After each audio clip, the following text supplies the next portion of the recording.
সম্মানীয় দর্শক, দেখছেন N A stock Bangla YouTube channel. শুরুতেই জানিয়ে দেব হেডলাইন্স।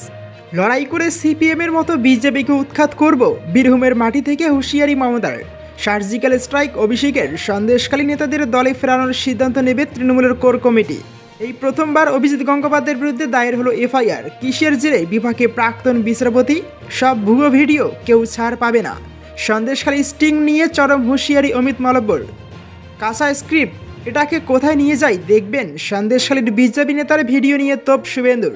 আমরা সাইকেল রাখি, উনি হেলিকপ্টার রেখেছেন। মমতাকে কটাক্ষ দিলীপের। শুনছিলেন হেডলাইন্স, এখন শুনবেন বিস্তারিত।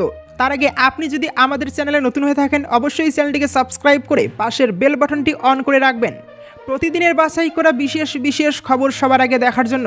লড়াই করে সিপিএমের মতো বিজেপিকে উৎখাত করব, বীরভূমের মাটি থেকে হুঁশিয়ারি মমতার। বাংলায় যেভাবে 34 বছরের সিপিএমের শাসনের অবসান ঘটিয়েছেন, একইভাবে বিজেপিকে উৎখাত করার চ্যালেঞ্জ ছুড়ে দিলেন মুখ্যমন্ত্রী মমতা বন্দ্যোপাধ্যায়।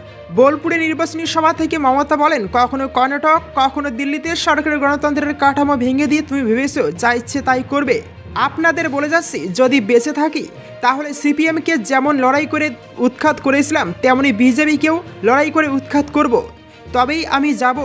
বিজেপির বিরুদ্ধে অপশাসনের অভিযোগ এনে মোদীকে উদ্দেশ্য করে মমতা আরও বলেন, একটা কুলাঙ্গার গভর্নমেন্ট, লাজ লজ্জা থাকতে নেই, ঘৃণ্য জীবন।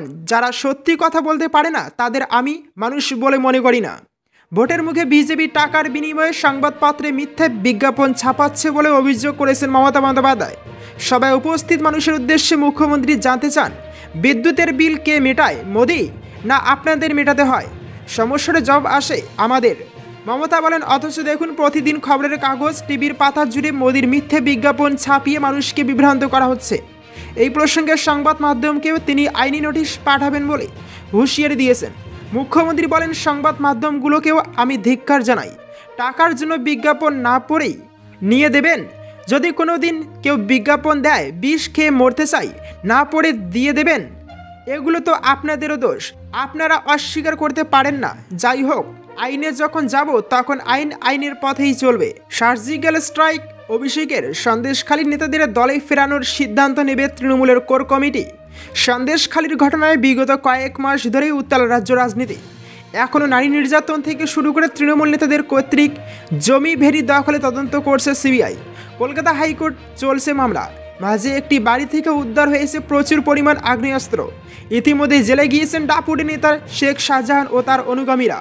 এরই মধ্যে একটি চাঞ্চল্যকর অভিযোগ প্রকাশ্যে আনল তৃণমূল কংগ্রেস। তৃণমূল মুখপাত্র অরূপ চক্রবর্তী একটি ভিডিও প্রকাশ করে বিজেপিকে বিপাকে ফেললেন। সেই ভিডিও প্রসঙ্গে এবার চাঁচাছোলা ভাষায় বিজেপিকে আক্রমণ করলেন অভিষেক বন্দ্যোপাধ্যায়। তিনি বললেন, গত 100 দিন ধরে শুধুই সন্দেশখালী করছে। প্রধানমন্ত্রীর মুখে আর কোনো কথা নেই। আজ সব প্রমাণ হয়ে গেল, নিম্নমানের রাজনীতি করে বাংলার বদনাম করলো বিজেপি। আমি অবাক, মিথ্যেভাবে আন্দোলনকে দাঁড় করানো যায় না। বিজেপি টাকা দিয়ে সন্দেশখালী ইস্যু জিইয়ে রাখতে চাইছে বলে কটাক্ষ করেন তিনি। বলেন, প্রতিটি বুথে 5,000 টাকার মদ খরচ করেছে। তাহলে তো নির্বাচনে বিজেপির মদের বাজেটই তো 40 কোটিতে গিয়ে দাঁড়াবে। কেন্দ্রীয় এজেন্সিকে দিয়ে ভয় দেখানোর গেরুয়া রাজনীতির বিরুদ্ধে হুঙ্কার দিয়ে অভিষেক বলেন, আমাদের দলের সবাইকে জেলে পুরে দিলেও বাংলা মাথা নত করবে না। এদিন স্টিং অপারেশনের ভিডিও প্রকাশ্যে আসার পর অভিষেকের হুঁশিয়ারি। এরপর বিজেপি নেতারা যদি 48 ঘন্টার মধ্যে ক্ষমা না চান, তাহলে ধরে নিতে হবে তাদের অঙ্গুলি হেলনেই যাবতীয় ষড়যন্ত্র হয়েছে। সন্দেশখালীর 3 জন তৃণমূল নেতাকে বহিষ্কারের সিদ্ধান্ত আগে নিয়েছে তৃণমূল। তাদের কি এবার দলে ফেরানো হবে? শনিবার কলকাতায় সাংবাদিক বৈঠকে তৃণমূলের সাধারণ সম্পাদক অভিষেক বন্দ্যোপাধ্যায় বলেন, এ বিষয়ে ওয়ার্কিং কমিটি সিদ্ধান্ত নেবে। ওদের বিরুদ্ধে পদক্ষেপ করার আগে আর একটু যাচাই করে নিলে ভালো হতো। এই প্রথমবার অভিজিৎ গঙ্গোপাধ্যায়ের বিরুদ্ধে দায়ের হলো এফআইআর। কিসের জেরে বিপাকে প্রাক্তন বিচারপতি? বিচারকের আসন ছেড়ে কিছুদিন আগেই যোগ দিয়েছেন রাজনীতিতে। এবার সেই অভিজিৎ গঙ্গোপাধ্যায়ের বিরুদ্ধে দায়ের হলো এফআইআর। অবসরপ্রাপ্ত বিচারপতি অভিজিৎ গঙ্গোপাধ্যায়ের বিরুদ্ধে রবিবার পুলিশে অভিযোগ দায়ের করলেন কলকাতা হাইকোর্টের নির্দেশে চাকরিহারা তৃণমূলপন্থী শিক্ষকেরা। বিজেপিতে নাম লেখানোর পর এই প্রথম এফআইআর দায়ের হলো অবসরপ্রাপ্ত বিচারপতির বিরুদ্ধে। তমলুকের বিজেপি প্রার্থী অভিজিৎ গঙ্গোপাধ্যায়ের পাশাপাশি এফআইআর দায়ের হয়েছে শুভেন্দু অধিকারীর বিরুদ্ধেও। অভিযোগ, এদিন বিজেপির মিছিল থেকে চাকরিহারাদের অনশন মঞ্চে হামলা চালানো হয়েছে। এই নিয়েই লিখিত অভিযোগ দায়ের হয়েছে থানায়। ঠিক কী ঘটেছিল শনিবার তমলুকের বিজেপি প্রার্থী অভিজিৎ গঙ্গোপাধ্যায় মনোনয়ন জমা দিতে যাওয়ার সময় রীতিমতো ধুন্ধুমার বেঁধে যায়। শান্তিপূর্ণভাবেই বর্ণাঢ্য শোভাযাত্রা করে মনোনয়ন জমা দিতে যাচ্ছিলেন বিজেপি প্রার্থী অভিজিৎ গঙ্গোপাধ্যায়, সাথে ছিলেন শুভেন্দু অধিকারী সহ অন্যান্য নেতারা। তবে সেই মিছিল হাসপাতাল মোড়ে পৌঁছতেই শুরু অশান্তি। হাসপাতাল মোড়ের আগে থেকেই অনশন চালাচ্ছিলেন তৃণমূলপন্থী চাকরিহারারা শিক্ষকরা। হঠাৎই বিজেপির মিছিলকে উদ্দেশ্য করে চোর স্লোগান দিতে শুরু করেন তারা। ক্রমাগত চোর স্লোগান তোলা হয় চাকরিহারা শিক্ষকদের মঞ্চ থেকে। অনশন মঞ্চের স্লোগানে উত্তেজনা ছড়ায়, পাল্টা স্লোগান দিতে শুরু করেন বিজেপি কর্মীরা। এরপরই পরিস্থিতি নাগালের বাইরে চলে যায়। এরপর পুলিশ পরিস্থিতি সামাল দেওয়ার চেষ্টা করলেও কাজ হয়নি। এরই মধ্যে দুপক্ষের মধ্যে হাতাহাতি শুরু হয়ে যায়। অভিযোগ, বিজেপি কর্মী সমর্থকেরা শিক্ষকদের অনশন মঞ্চের দিকে তেড়ে আসে। পাথর ছোড়া থেকে চেয়ার ভাঙা সব মিলিয়ে আরও উত্তপ্ত হয়ে ওঠে পরিস্থিতি। পাথরের আঘাতে একজন শিক্ষক ও এক শিক্ষিকা আহত হয়েছেন বলে খবর। তৃণমূলপন্থী শিক্ষকদের দাবি, শুভেন্দু অধিকারীর প্ররোচনায় তাদের উপর হামলা চালানো হয়। শুধু তাই নয়, তাদেরকে প্রাণে মারার চেষ্টা করা হয়েছে বলে অভিযোগ। এর জেরেই এবার শুভেন্দু অধিকারী ও অভিজিৎ গঙ্গোপাধ্যায়ের বিরুদ্ধে দায়ের হলো এফআইআর। কাঁচা স্ক্রিপ্ট, এটাকে কোথায় নিয়ে যায় দেখবেন। সন্দেশখালীর বিজেপি নেতার ভিডিও নিয়ে তোপ শুভেন্দুর।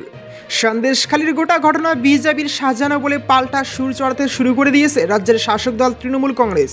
সম্প্রতি সন্দেশখালীর বিজেপি নেতা গঙ্গাধর কয়ালকে একটি ভিডিও ভাইরাল হয়েছে। তৃণমূলের তরফে সেই ভিডিও দেখিয়ে বিজেপির বিরুদ্ধে বৃহত্তর ষড়যন্ত্রের অভিযোগ করা হচ্ছে। এই ইস্যুতে এবার সুর সপ্তমে তুলে তৃণমূলকে ভয়ঙ্কর হুঁশিয়ারি শুভেন্দু অধিকারীর। এদিন জঙ্গিপুরে নির্বাচনী প্রচার মঞ্চের সন্দেশখালী ইস্যুতে সেই ভাইরাল ভিডিও নিয়ে মুখ খোলেন শুভেন্দু অধিকারী। সর্বভারতীয় তৃণমূলের সাধারণ সম্পাদক অভিষেক বন্দ্যোপাধ্যায় সেই ভিডিওটি সংবাদ মাধ্যম দেখিয়ে সন্দেশখালীর ঘটনায় বিজেপির বিরুদ্ধেই ষড়যন্ত্র তত্ত্ব খাড়া করেছেন। এদিন নাম না করে অভিষেক বন্দ্যোপাধ্যায়কে সেই ইস্যুতেই তুলে করেছেন শুভেন্দু অধিকারী। শুভেন্দু অধিকারী এদিন বলেন, সন্দেশখালীকে জাগ্রত করে দিয়েছেন আপনি। ওখানে 10 বছর ধরে আপনার লোকেরা মাঝরাতে ডেকে মহিলাদের সঙ্গে কি করেছে গোটা দেশের লোক জেনেছে। খুব কাঁচা স্ক্রিপ্ট লিখেছে, কোথায় এটাকে নিয়ে যাই দেখবেন। ভাইপো বলছে আমাকে জেলে ঢোকাবে বলেছে। আমি তো বলেছি কয়লা ভাইপো জেলে যাবে, আপনি বলছেন আমি জেলে যাব। মঙ্গলবার জঙ্গিপুর লোকসভা কেন্দ্রের নির্বাচন দলের প্রার্থীকে জেতানোর আবেদন জানিয়ে এদিন শুভেন্দু অধিকারী নির্বাচন সন্ত্রাস নিয়ে মুখ খুলেছেন। সেই সঙ্গে তুমুল কটাক্ষ করেছেন জেলবন্দি তৃণমূল নেতা অনুব্রত মণ্ডলকে। তিনি বলেন, নির্ভয়ে ভোট দিন, পঞ্চায়েতের মতো ভোট লুট হবে না। কেষ্ট মণ্ডলকে দেখে শিক্ষা হয় না। এই কেষ্ট ভোটের সময় মুর্শিদাবাদে আসতো 18টা গাড়ি নিয়ে, বলতো চরম চরম ঢাক বাড়ছে, উন্নয়ন দাঁড়িয়ে আছে। আজ কেষ্ট তিহারে গড়াগড়ি খাচ্ছে। সব ভুয়ো ভিডিও, কেউ ছাড় পাবে না। সন্দেশখালী স্টিং নিয়ে চরম হুঁশিয়ারি অমিত মালব্যর। শনিবার থেকে শিরোনামে এসেছে সন্দেশখালী। সমাজ মাধ্যমে শোরগোল ফেলে দিয়েছে একটি স্টিং ভিডিও, যদিও সেই ভিডিওর সততা যাচাই করা হয়নি। এবার এই নিয়ে সুর চড়ালেন বিজেপির আইটি সেলের প্রধান অমিত মালব্য। কেউ ছাড় পাবে না এক্স হ্যান্ডেলে কার্যত হুঁশিয়ারি দিলেন তিনি। শনিবার রাতে নিজের এক্স হ্যান্ডেলে 2টি ভিডিও শেয়ার করেন অমিত। এর মধ্যে প্রথমটিতে সন্দেশখালী 2 নং ব্লকের বিজেপির মণ্ডল সভাপতি গঙ্গাধর কয়ালকে দেখা যাচ্ছে। সেখানে তাকে বলতে শোনা যাচ্ছে, তার যে ভিডিওটি ভাইরাল হয়েছে সেটি সম্পূর্ণ চক্রান্ত। এই ভিডিওটি শেয়ার করে অমিত মালব্য লেখেন, শেখ শাহজাহানের মতো একজন দৈত্য সন্দেশখালীতে হিন্দু মহিলাদের ধর্ষণ এবং জমি দখল করেছে। আইনের ভয় ছাড়াই এই কাজ করেছে সে। কিন্তু এরপরে মমতা বন্দ্যোপাধ্যায় সেই ধর্ষককে বাঁচানোর চেষ্টা করেছেন। আর এবার বিজেপির একজন কার্যকর্তার উপর ভুয়ো স্টিং করা হলো। বিজেপির আইটি সেলের প্রধানের দাবি, ডিপ ফেকের মাধ্যমে অডিও কাটাছেঁড়া করা হয়েছে। দাবি করা হয়েছে এর নেপথ্যে রয়েছে পশ্চিমবঙ্গের বিরোধী নেতা শুভেন্দু অধিকারী। 24 ঘন্টা আগে একটি ইউটিউব চ্যানেলে এই ভিডিও পোস্ট করা হয়। সেই চ্যানেল শুধুমাত্র এই ভিডিও পোস্টের জন্য তৈরি করা হয়েছিল। এই ভিডিওর মাধ্যমে আমাদের মণ্ডল সভাপতি গঙ্গাধর কয়ালকে কালিমালিপ্ত করা হয়েছে। উনি ভিডিওর সত্যতা যাচাইয়ের জন্য সিবিআইকে চিঠি লিখেছেন। অমিত লেখেন, সন্দেশখালীতে যা ঘটেছে তার দুঃখ প্রকাশ করেন তৃণমূল কংগ্রেস। প্রথম অভিযুক্তকে বাঁচানোর চেষ্টা এবং এখন এসব কাজ করছে তারা। বিজেপি নেতা লেখেন, এই ভিডিওর নেপথ্যে যারা আছে তাদের ঠিক আইন ধরবে, কেউ ছাড় পাবে না। এরপর ফের নিজের এক্স হ্যান্ডেলে একটি পোস্ট করেন অমিত। সেখানে দেখা যাচ্ছে একটি জনপ্রিয় সংবাদ মাধ্যমের অফিসে হাজির হয়েছেন সন্দেশখালীর 2 নিপীড়িতা। সেখানে নিজেদের নির্যাতনের ঘটনা তুলে ধরেন তারা।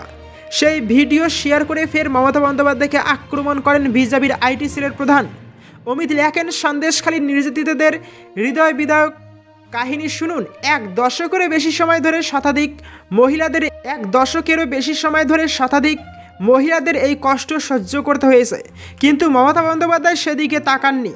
কারণ শেখ শাহজাহান এবং তার দলবল মমতা বন্দ্যোপাধ্যায়কে ভোট এবং টাকা এনে দিচ্ছিল। আমরা সাইকেল রাখি, উনি হেলিকপ্টার রেখেছেন, মমতাকে কটাক্ষ দিলীপের। প্রাতঃভ্রমণে বেরিয়ে ফের মুখ্যমন্ত্রী মমতা বন্দ্যোপাধ্যায়কে আক্রমণ করলেন দিলীপ ঘোষ। মুখ্যমন্ত্রী হেলিকপ্টারে বিভিন্ন জায়গায় প্রচারে যাওয়া নিয়ে তিনি বলেন, স্টেশনে আমরা যেমন সাইকেল রাখি, উনি তেমন হেলিকপ্টার রেখেছেন। হেলিকপ্টার বা গাড়ি যা ইচ্ছে রাখুন, বর্ধমানে মানুষ কেউ ভোট দেবেন না। নির্বাচনের আগে শেষ রবিবার প্রচারে কোনো ঢিলেমি দিতে চান না বর্ধমান দুর্গাপুরের বিজেপি প্রার্থী। তাই রোববার সকালে কর্মী সমর্থকদের নিয়ে অঙ্গদপুরের মেডিকেল কারখানা এলাকায় প্রাতঃভ্রমণে যান তিনি। সেখানে সাংবাদিকদের মুখোমুখি হয়ে মমতাকে আক্রমণ করে দিলীপ ঘোষ বলেন, দিলীপ ঘোষ যখন মেদিনীপুর ছিল তখন জঙ্গলমহলে ঘাঁটি গাড়তেন, ওখানে হারিয়েছে, এখন বর্ধমানে এসেছেন, ঘাঁটি গেড়েছেন, হারাবো। আমরা স্টেশনে যখন সাইকেল রাখি, উনি তেমন হেলিকপ্টার রেখেছেন, যাই রাখুন, বর্ধমানের মানুষ কেউ ভোট দেবে না।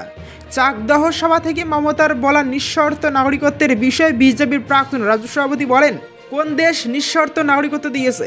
সেই লোকটা কোথা থেকে এসেছে? সে সন্ত্রাসবাদী কি না আমরা জানবো না? যে 3টে দেশের কথা বলা হয়েছে সেখানকার সংখ্যালঘুদের নাগরিকত্ব দেওয়া হবে। কেউ যদি রাশিয়া থেকে এসে বলেন তাকে নাগরিকত্ব দেওয়া হবে না, বাংলাদেশ থেকে এলেও পেয়ে যাবেন। এদিকে মেদিনীপুরে তৃণমূল প্রার্থী জুন মালিয়া অভিযোগ তুলেছিলেন 5 বছরে দিলীপ ঘোষ সংসদে কোনো আওয়াজই তোলেননি। তার জবাব দিয়ে দিলীপ ঘোষ বলেন, উনি জানেন সংসদটা কোথায়, বিধানসভাটা ভালো করে জানুন। ওকে তো টিভিতেও দেখায় না, কি অভিনয় করেছেন কেউ জানে না। দলের লোকেদের সঙ্গে ঝগড়া করে আবার কলকাতায় ফিরে আসেন।